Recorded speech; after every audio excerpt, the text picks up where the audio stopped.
நினைக்கலாம்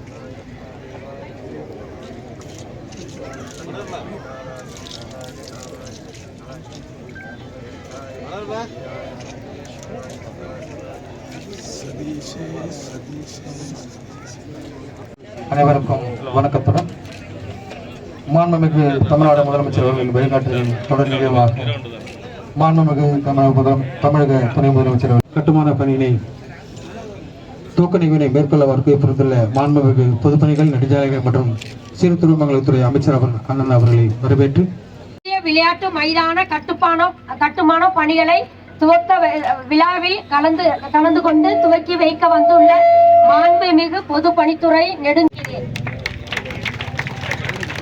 மற்றும் திரு நல்லதம்பி அவர்களை சட்டமன்ற உறுப்பினர் ஐயா அவர்களையும் வருக என வரவேற்கிறேன்.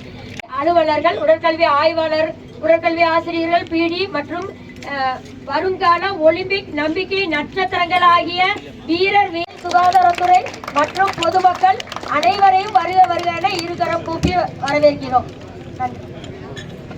அமைய இருக்கின்ற நம்முடைய உள் விளையாட்டு அரங்கத்தை அடிக்கல் நாட்டு விழாவை தலைமையேற்று நடத்தி கொண்டிருக்கின்ற நம்முடைய மாவட்ட ஆட்சித்தலைவர் அவர்களே, எங்களை விதமாகவும் அவர்களின் விளையாட்டு தனி திறமைகளை ஊக்கப்படுத்தும் விதமாகவும் மாண்புமிகு தமிழ்நாடு முதலமைச்சர் அவர்கள் தமிழகம் முழுவதும் பல்வேறு விளையாட்டு அரங்கங்கள் அமைத்திட ஆணை வழங்கப்பட்டு தற்போது அவைகளெல்லாம் செயல்முறையில் உள்ளது.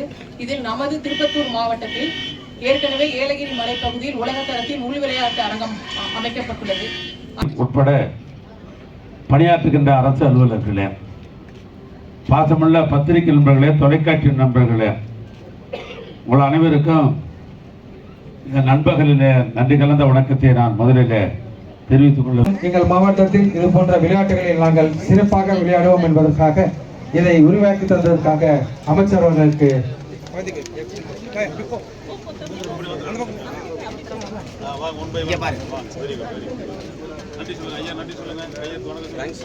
எங்கள் மாவட்டத்தில் மாவட்ட விளையாட்டு அரங்கம் ஏற்படுத்தியதற்காக நாங்கள் மேலும் இந்த மாவட்டத்தில் நல்ல பயிற்சி பெற்று இதன் மூலமாக மாவட்டத்தை பெருமை சேர்ப்போம் என்று அந்த இளைஞர்கள் இனிப்பு கொள்கை அழைத்துள்ளனர்.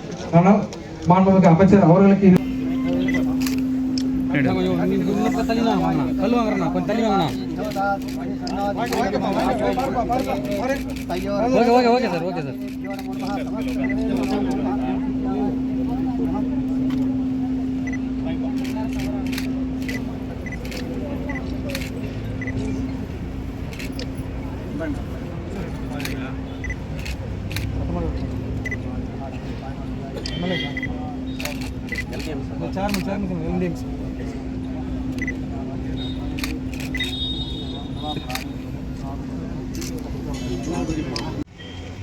பொருட்களின் குறித்து அதற்கான விளக்கங்களை வழங்குவதற்காக அவர்கள் என்னென்ன தொழில் செய்வார்களோ அந்த தொழிலுக்கு ஏற்பாடு தமிழனுடைய பண்பாட்டு அடையாளமா இருக்குது.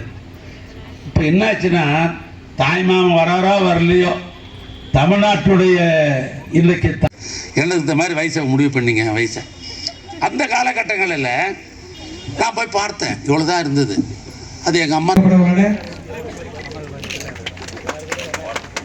அடுத்ததாக மங்கலட்சுமி அவர்களுக்கும் ரூபாய் 1 லட்சத்திற்கான கடன் வழங்கப்பட்டுள்ளன. அதைத் தொடர்ந்து ஸ்ரீமதி அவர்களுக்கும் விஜயலட்சுமி அவர்களுக்கும் இதே திட்டத்தின் கீழ் சர்மிளா அவர்களுக்கும் ரூபாய் 1 லட்சத்திற்கான காசுகள் வழங்கப்பட்டுள்ளன.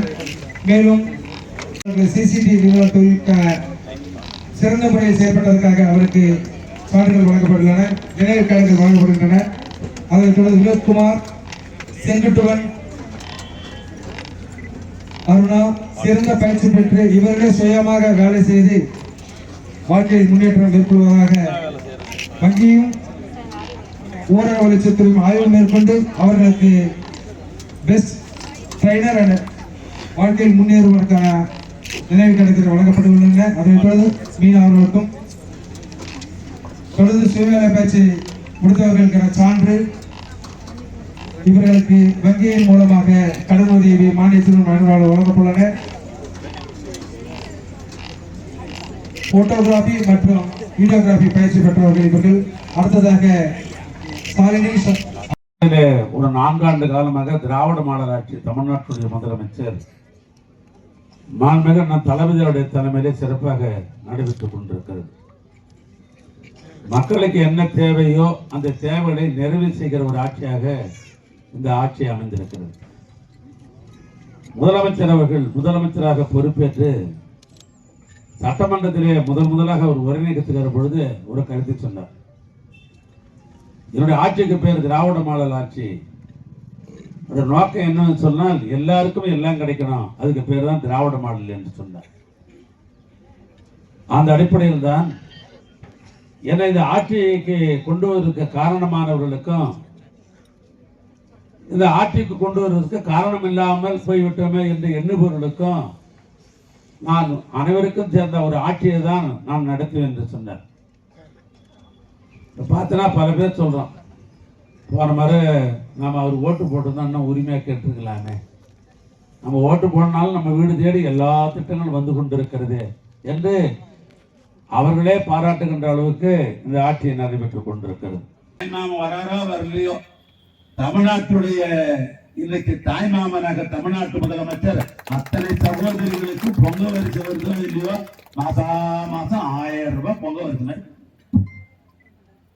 கொடுத்துக்கிறாரா இல்லையா? கொடுத்துக்கிறாரா இல்லையா? மாசம் இதுல 90% வாங்கிட்டாங்க.